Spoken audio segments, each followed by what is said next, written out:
Què és Esproseat? Doncs és una cosa molt diferent al que havia estat fent jo durant els meus darrers 30 anys.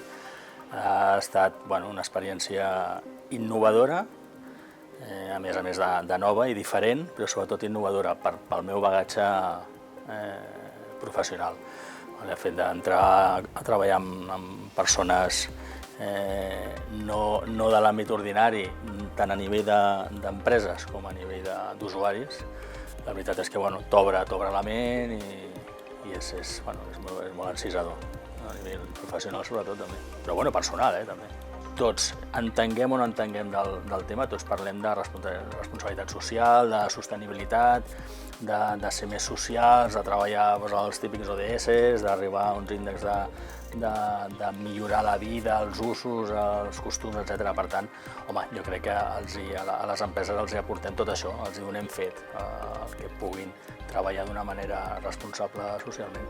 És imprescindible avui en dia. Jo a Esproseat li veig un potencial brutal i els veig com si fem les coses que fem i que sabem que hem de fer, els veig com els números 1 del sector social.